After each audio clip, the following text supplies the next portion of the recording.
Hello, everyone, and welcome back to the Team Building Podcast. I am not your host. My name is Catherine Nizzi. Jeff Cohn is out today, so I have the honor of interviewing Grace Marshall, who has written a book about productivity,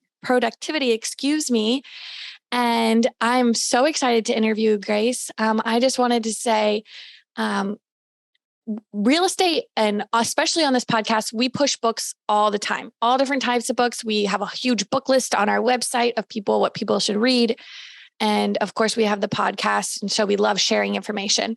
And productivity and how to get things done is always a top of a conversation. What do I let go of first? What's most important to me? What are my highest dollar per hour activities, and being productive over being just busy?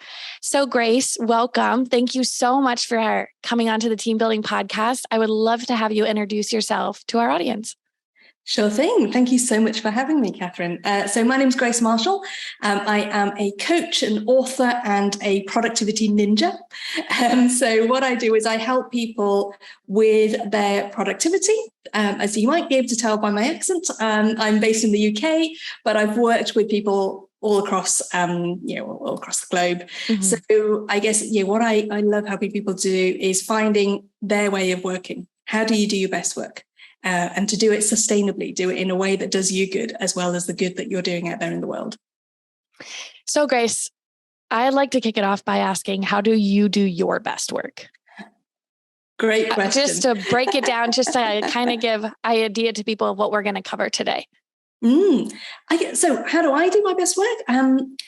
What brings me to life is always conversations. So over the years, I've been running my coaching business for 14 years now. I started it when my kids were small, so I was growing a business alongside a family. And over the years, I've written 3 books, and I also work with organizations now. But the thread that's common through the whole thing has always been conversations. That's how I come up with my best ideas. So even when I was writing books, it wasn't a case of completely shutting myself off. I had to shut myself off for a bit to do the writing, but actually the best ideas came from conversations with people and questions that other people came up with. So that's how I grew my business, was really just to hone it around what do I do best, what brings me to life, and then to get support around the stuff that I'm not so good at myself. Awesome. Okay, so the book we're going to discuss today is How to Be Really Productive. And for those of you who are looking at it, you can find it on Amazon. I read it on Kindle. It's great. Mm-hmm. You can find it on Amazon. Grace Marshall, How to Be Really Productive. So I want to dive into the first chapter. Here I have a couple of points I want to cover from reading the book. So the chapter 1 is why productivity isn't just about getting things done. Mm-hmm. And I love this, especially in the real estate world and in the team building world of real estate, where we are all entrepreneurs and building our own businesses. We're all contract employees. Not all, most, how it works. And so, but real estate agents love to talk about how they're busy. They're so busy. I'm so busy. I have clients emailing me here. I have getting all these phone calls, but it seems, and you say it in chapter 1 of what is your why? And then your why gets you to your what and how. And so let's talk about why defining our why is important when being productive. Absolutely. I think the main reason why it's important is we're never short of things to do. There's always stuff, like you say, we can always be busy. There's always stuff that we can do. If you're a creative entrepreneur, you will have 1,000,001 ideas. Mm-hmm. If you work with a creative entrepreneur, you'll have 1,000,001 ideas coming your way. And you'll be like, how do I get that all done? Yeah. So I think when we're just focused on the what and the how, we can put in place processes, we can get super efficient, we can have all sorts of hacks and tools and tactics to try and squeeze as much into our day as possible, but we might not even be going in the right direction. Mm-hmm. So I think, knowing your why means that it helps you to focus your energy so that what you do pulls you in the right direction. It also helps you to know what's the difference between action that will move you forwards and activity that just keeps you busy. Because believe me, there's plenty of work to keep you busy. Oh, for sure. And then also it makes a difference when it comes to motivation as well, because we're always going to have ups and downs. We're always going to be, if you're doing anything new, you're pushing your comfort zones, you're going out there, you're doing things that scare you or just are new, and you're sort of putting yourself out there. There's a lot of emotional load as well as cognitive load to that. And often knowing our why is the thing that makes the difference between, okay, I'm going to push through that, or I know I need to do it. I'm going to make it happen, compared to this is too hard. I'm going to stay safe and stick with what I know, or, oh, look at all those emails I need to answer. I'm just going to do that instead. Yeah. In our coaching program with our team leaders, we have a whole month covered on career visioning. And in that career visioning, we discuss about defining your why, knowing your why, believing in your why. And we create vision boards, and everyone shares their vision boards. We have a whole mastermind type call with our team leaders. People share their vision boards, and we tell people, you want to have your why down to the nitty gritty. If you want to buy a new house, it's not just a picture of a random house. It's a picture of the exact house you want to buy. If you want a new car or a purse or a vacation, you have it written out exactly how much that vacation is going to cost you. Pictures of exactly where you're going to be on that vacation, really clearly defining that why, because it gives you the ability to step back and say, what things are not getting me to taking my family to Disney, spending a month in Europe, buying the house, whatever it is for people. And absolutely. we have people, we're always like, print them off and post them right in front of your face so you can see it every day. And, but of course, with whys, there's accountability. And so usually with career visioning follows accountability. And it gets hard because when people aren't staying on track with their goals, we often ask them, they didn't do the things that they said they were going to do. I didn't invest in the properties that I wanted to. I didn't add 3 agents to my team. I was just so busy doing other things. And we're like, well, adding agents and starting an investing team is getting you to your why. And you haven't done the things getting to your why. So what do you want to take off of that? What do you want to take off of your why? Because you're not doing the things to be the productive things you need to get to there. And it's a little harsh. And when people, when we get to that point, my stomach hurts a little, but it makes the point.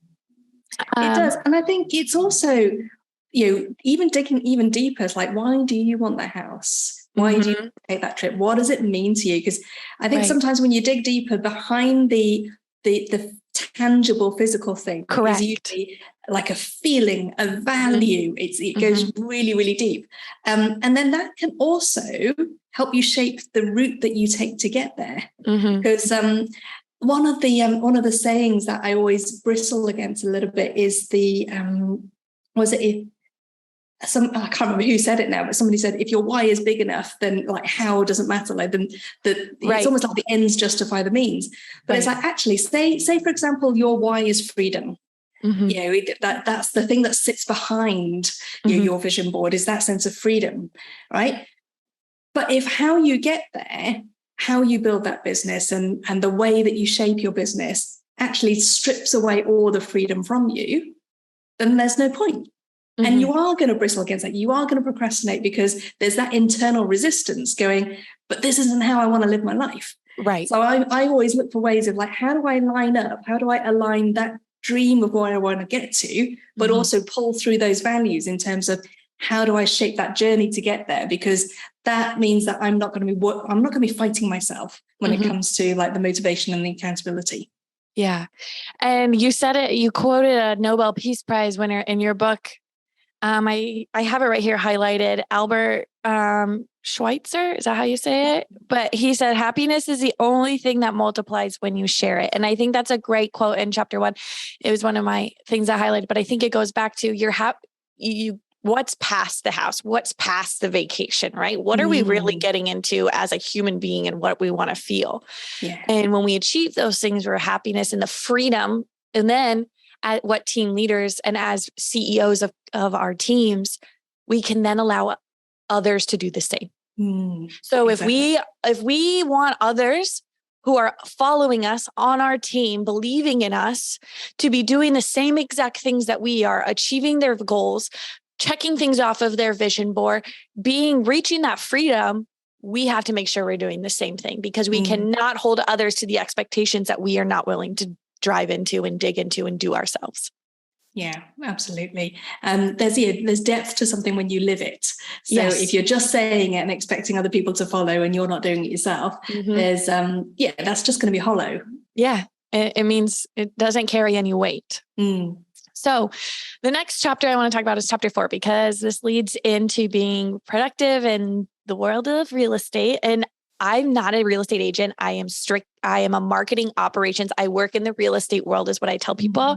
People are like, Catherine, what do you do for the job? And I say, I work in real estate. And they like talk to me about houses. And I'm like, it's not what I do, but I have lived this world for 5 years now. And without a doubt, every single day, an agent, someone walks past my office and they're like, Catherine, how are you? And I'm like, oh, great. How are you? How's your day going? They're like, oh, it's so busy. I'm like, what does that mean? Like, I'm busy. I mean, I don't feel, and you talk about it in chapter 4 resonated with me a lot, because I'm pretty honed in on my productivity. I'm not perfect. Who is? But yeah, there are moments of my day where I'm swamped and busy, but people say I'm busy. It's like asking somebody, how are you? And they're like, I'm good. It's everyone's initial response. I'm busy. So what does being busy mean? And I want to talk about what that being busy isn't hard. You just need to know what not to do. And we talk a lot about delegating as team leaders, letting things go so that you can be a CEO model of your team and make money without selling is our initiative with our coaching company. And then you also talk about fake work. So those are 2 things I want to get into. So let's talk about, how do we know what not to do? What are the questions we need to ask ourselves? So the question, I think it's really good just to notice, like, when am I saying, oh, I'm really busy?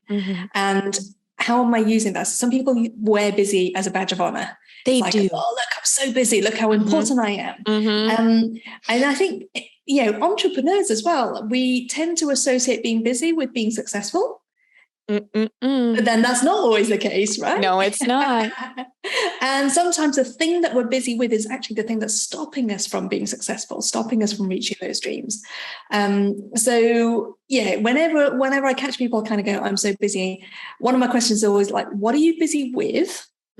That's a really good question to ask. The other one is one I hinted at earlier, which is, are you busy with action or activity? So are you focused on actions that are actually moving you forwards towards your goals? Or are you busy with things that just keep you busy? Busy work. Yeah, exactly. Busy work. And I think there's something very human about this that's worth kind of just acknowledging and giving ourselves a little bit of a break on, in that it does feel good sometimes to be busy. It feels, when you feel wanted, when you feel needed. Yes, absolutely. Exactly. And you get, like, in terms of the sort of neuroscience behind it, you get a dopamine hit. When you're able to, like, kind of tick, there's another thing I've done. Tick, there's another thing I've done. Oh, yep. I cannot tell you how many legal pads I've gone through of to-do lists, right? Yeah, exactly. And so sometimes the choices between, here are a whole load of things that I know I can tick off really quickly, and I can get that quick win, I get that buzz, I get that hit, but actually add it all up, it's not really getting me anywhere. Versus, here are the maybe shorter list of nitty gritty big things. There may be the things that scare me, and maybe the things that I don't really know quite how to do yet, but I know it's going to take me forwards, it's going to move the needle. So all of those sort of bigger, more strategic things, those are the things that aren't going to give us that instant hit. So it's almost like the difference between, like, junk food and nutrition. Like, nutrition's going to satisfy you, it's going to grow you, you're going to be healthy, you're going to feel good, but the junk food feels good in the moment. Yeah. And so sometimes when we're caught up in busy, we're just getting that sugar high from the junk food. You're just eating the stack of Pringles to satisfy, That's it, exactly. And then, like, a week later, you're like, I feel awful. Why do I feel that bad? Yeah, 20 minutes later. Yeah, Exactly. I've just been living on Pringles. Yeah. So I think it's recognizing that. It's recognizing that in the moment, busyness can feel good. And even actually, weirdly, even when it doesn't feel good, even when it starts to feel stressful and overwhelming, there's almost a part of our brain that goes, I know what will make me feel better. It's that quick win. It's that tick on the list. It's to get faster and feel like I'm doing more. Right. And it feels really counterintuitive. But and actually, when you slow down, when you take a step back, when you ask yourself, I call them like sort of boss mode questions rather than worker mode doing, like do that thinking, do that, like what am I really here to do? And what's the difference between action and activity? That's And you said it perfectly too. I don't know what chapter it was in, but you talked about thinking and how people feel bad about taking time to think. And I think I'm thinking, I think that's a great point, because how can you continue to grow ideas and to grow your business and to build your team if you're not taking that initial time, that however long it is, to just think it through? And you talk about being busy.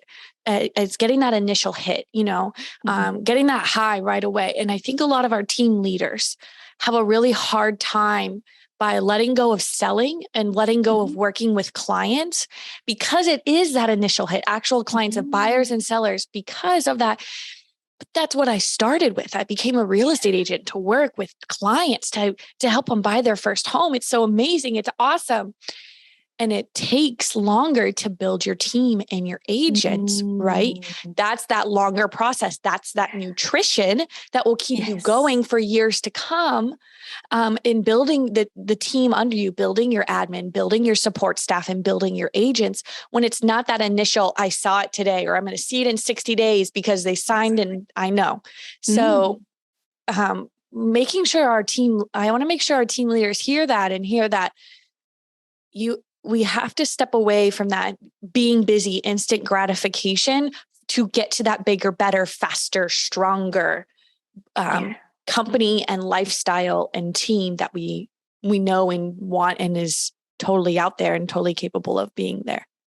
Yeah, absolutely. And getting rid of the fake work. It's like, you're busy doing emails. Awesome. And it's sometimes we lie to ourselves and we're like, it's really important. Is it? So it's a great point. I really enjoyed chapter 4.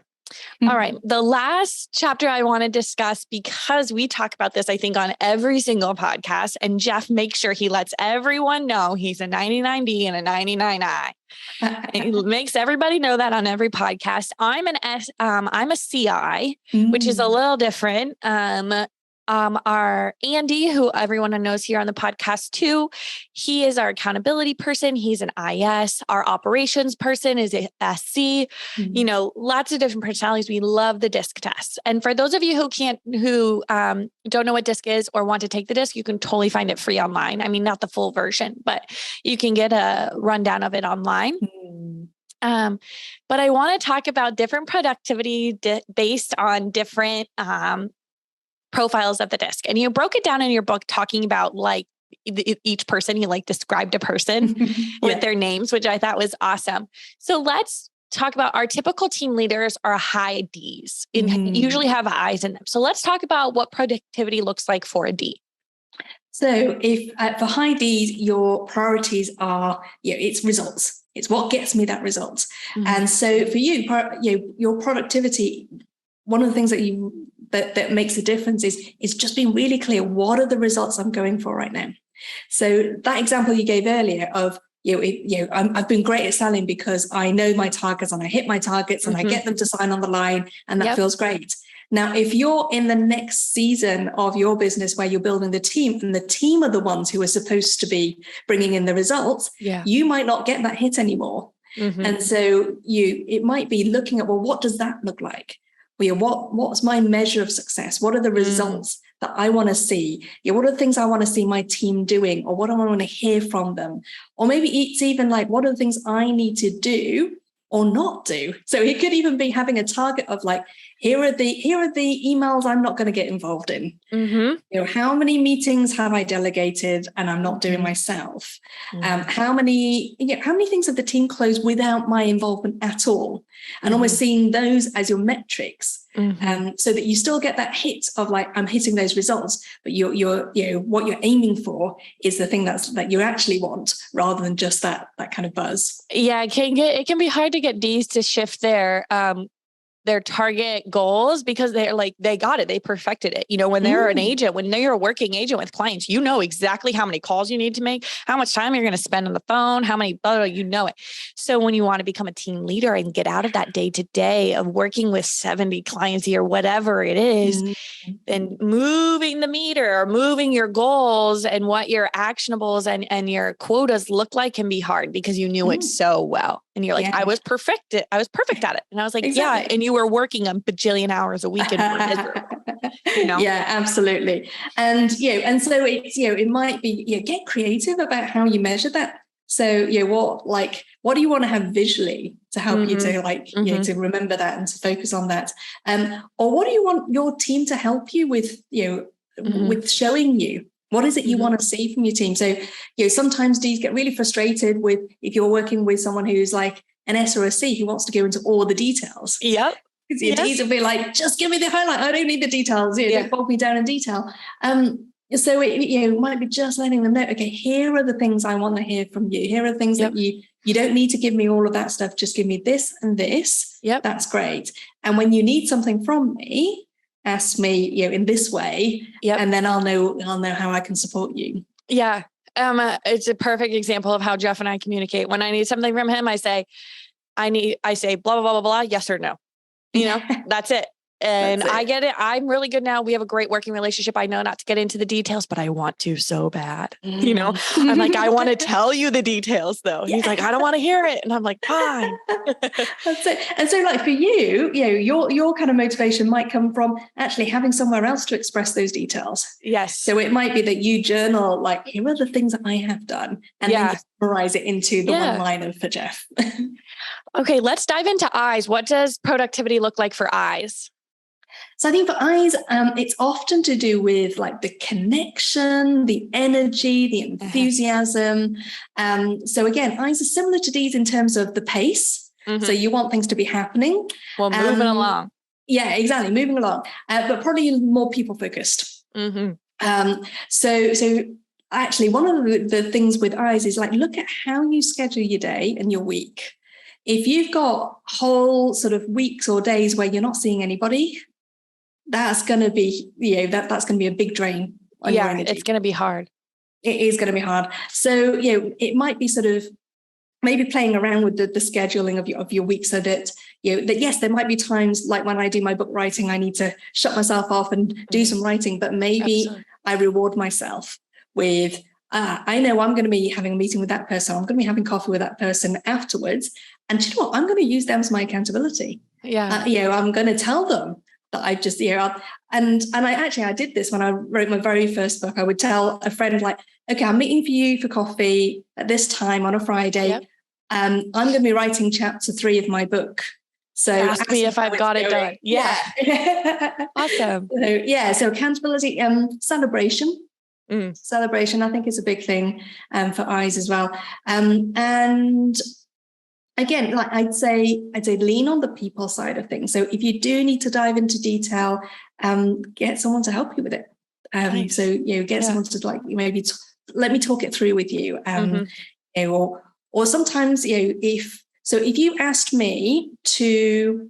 If you'd have sent me across like all your questions and gone, Grace, could you curate like just a 20-minute talk for us? That would take me a long time. That would take me all day to figure out, well, what do I put where and what do I say first? Yeah. Whereas for me, like jumping on a conversation with you here, this is me, in my element, because I'm just having a conversation. You're curating the conversation. You're asking me those questions, and I'm giving you the best of what comes out of my brain. Love it. All right, let's cover S and then we'll go to C. And so what does productivity look like for an S? So I think S's superpower is that sort of methodical, step-by-step steadiness. And these are our admin team leaders. Like these are going to be your admin, your processors. If you're in the mortgage world, your people processing all the paperwork behind the scenes, those types of people. Yeah, absolutely. So for an S, they want to know, like, what's the journey? Yes. The process, and to feel like they can take their time and they can go at the right pace. So S's get really frustrated if they're all of a sudden asked, "Oh, just change things." Yeah, we're not going to do that. Just cobble something together or just wing it. That's kind of an S's sort of anxiety zone. Yeah, they like a start and a finish. Yeah, a clear path. Yeah, exactly, a clear path. So sometimes if you're an S, it might be. If you're an S working with an I or a D boss, you might get a brief that is just feels like a bomb. Like just landed. Like they just word vomited all this information onto you, and you're like, huh? Exactly. Yeah. And so you might need some time to think through and almost map it out. So what I heard was this, which I think means this is what we need, and this is where we are now. Here's where I see things going. And almost to like give that back to them to go, here's the journey I think we're going on. Yes or no? Yeah. Please confirm that this is accurate and this is how I interpreted your information. Exactly. And I think the other thing that S's are really good at is spotting, where's the gap?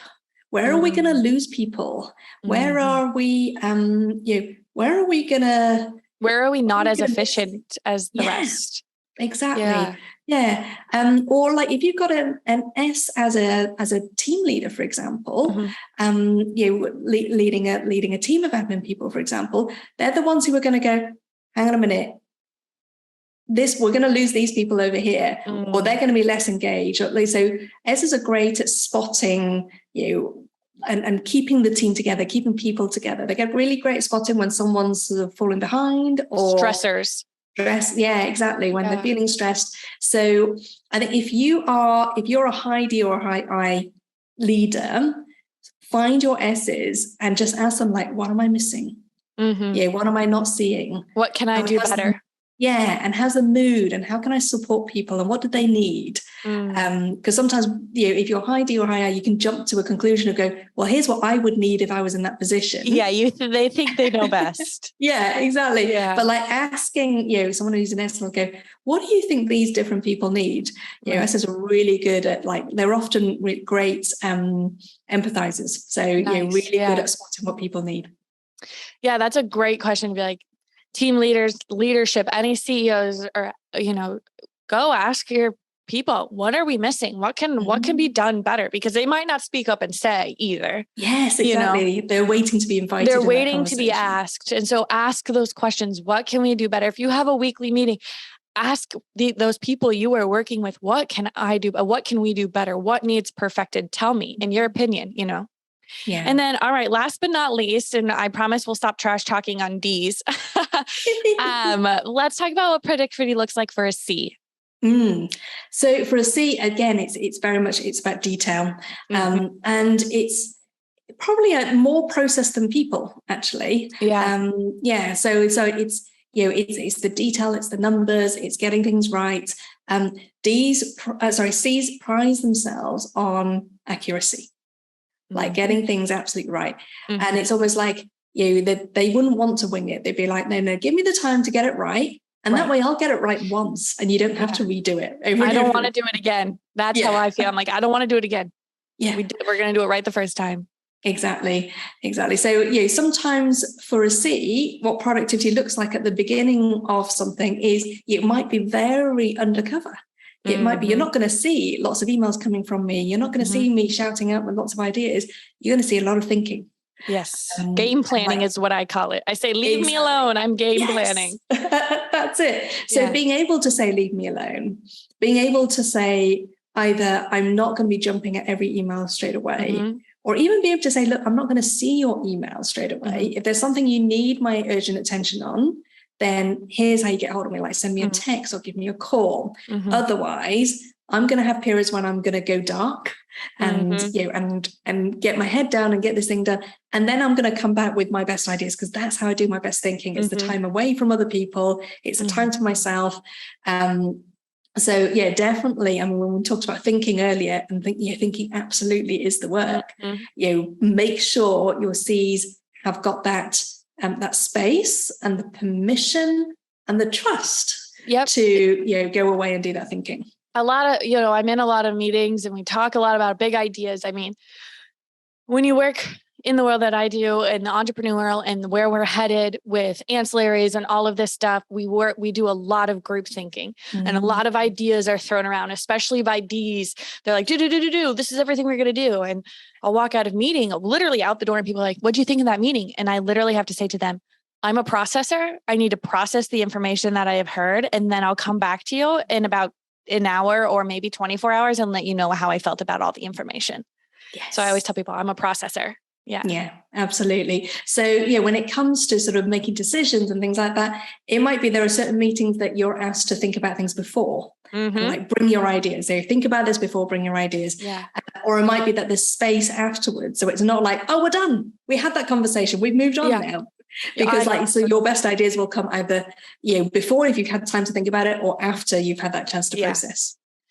Well, Grace, that was amazing. I thoroughly enjoyed this conversation. Is there anything you'd like to add? Where can people find you? I know your book is on Amazon. I know you have 3 books. Are they all on Amazon? Like, tell us where people can find you. What's up with you? Absolutely. So first book's called 21 Ways to Manage the Stuff That Sucks Up Your Time. It's a tiny little book. It's a book I wrote when my kids were little. So you'll see you'll see references to Winnie the Pooh and X-Men and stuff like that. But it's brilliant for people who don't have time to read a time management book. So if you just want to grab like a little insight, a little thing to get you thinking differently, that's for you. How to Be Really Productive is the book we've been talking about today. Again, that's on Amazon. And it takes more of a coaching approach. So you'll notice they're like coaching questions at the end of each exercise. So there's lots of practical examples, things for you to think about, things for you to do differently. And also you can hold each other accountable if you wanted to with some of those coaching questions. And then the third book is called Struggle: The Surprising Truth, Beauty and Opportunity Hidden in Life's Shittier Moments. Oh, I think I'll have to read that one next. And so that's awesome. Anywhere else people can find you on social media, or I know your website's there, is in your bottom corner on the screen. It is. You can watch this podcast. You can listen to this podcast. One thing I wanted to add is we are having our team building workshop on September 19th and 20th in Omaha, Nebraska, in our office here, this beautiful office that we have, where we're podcasting from right now. So if any of you would like to come to the workshop in September, we would love to have you. You can get a discount code. If you go to our website, if you go to growwithers.com, you can subscribe to our podcast. Anybody who subscribes to the podcast on our website, you just have to add your email address in. I'll respond back to you and give you a discount, 50% off discount for the workshop in September. So Grace, thank you so much for coming on. I thoroughly appreciated it. Thank you. And it was awesome speaking to you. It was fabulous speaking to you too. And I really enjoyed the conversation. Anyone wants to continue that, then head on over to the website, gracemarshall.com. And like I said, conversation is how I work best. So come and join the conversation over there. Awesome. Thank you so much. Thanks.